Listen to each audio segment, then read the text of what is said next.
to see everything. There's a way to get it so when I open one of these little panels, the other ones automatically close. So you only use one at a time. And I really like using that. I just need to remember how to get to it.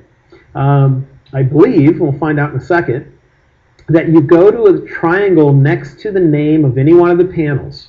So basic, tone curve, HSL, whatever panel it is. Hold down the Option key on a Mac, Alt in Windows, and click on that little arrow that's next to it, a little triangle. If I do, I believe that's going to change the appearance of that triangle, so it's going to look like it's dotted, it's not solid. And now only one of these panels can be open at a time. So if I come down here and click on the triangle for the HSL, it's going to automatically collapse the basic panel. Oh, cool. If I go to the one for tone curve, it'll automatically collapse whatever one I was in last. And that way you don't have to sit there and scroll up and down to get to the various settings you want. You just click on the triangle for the panel that you want. Also, you don't have to click on the triangle for those panels. Just click on the names. If you want split toning, click on its name. If you want basic, just click on its name. And that makes it, for me, a little bit more friendly and less cumbersome to navigate through. Another thing is right before we went to break, or at least sometime in the previous session, we had a question. And that question was, how can I change my default settings in Lightroom so that the adjustment sliders are different for all images that I open in the future that haven't been adjusted? And I knew it was in there, I just had to look because it's not something I need to change every day. So if you've changed the sliders in a way that you would like to have as the new defaults, here's what you do. Give you two solutions. One is more permanent than the other. If you're in the Develop module and you've moved the sliders to where you'd like, down at the bottom you're going to find a Reset button. Reset would usually remove all the adjustments you've applied to your picture and get you back to the defaults.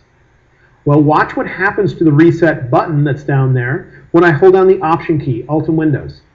It changes to Set Default.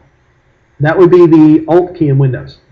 So for as long as I have that down, it says Set Default. If I click on it, it's going to warn me that this is going to save the default settings and not going to be undoable. So I can update to the current settings with that. If I do that by accident, you can restore, but you can't get to a previously set default. I mean, if you've done this more than once, you're wiping out any other default you've put in it previously. So anyway, I do that. If you don't want to do it on a basis where it happens that to every image you have yet to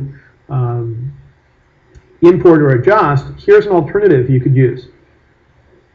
If you move the sliders to where you like, then come over here to Presets and save it as a preset. Do you remember that preset I saved called Greenify the Greens?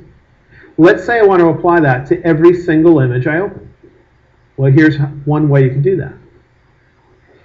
If you go back to the library, and you hit the Import button to import new photos that you don't already have in here.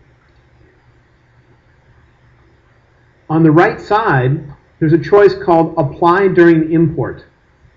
And right here, you could choose a preset. So mine were saved in a folder called Creative Live Baby, and I'll choose Greenify the Greens. So now, it should remember that setting the next time I use this as well. I can always change it back to none, but now anything I open is going to automatically have that preset applied to it. Click the Import button, and whatever images I'm bringing in will have it. You just need to save it as a preset so you can access it from that area. So just to clarify, setting the defaults would still apply those settings on the import when you select none for the preset. Yeah, whatever the defaults means in general, if that image has no adjustment settings attached to it yet, it should show up with these settings. Then if you've moved any of those sliders and then you change the default settings, it's not going to affect any images that you've already adjusted. Only those images that haven't had any adjustment applied. That's the only ones you usually see with defaults. Yeah, but they would affect any images you import, would get those, as long as they haven't been previously adjusted. So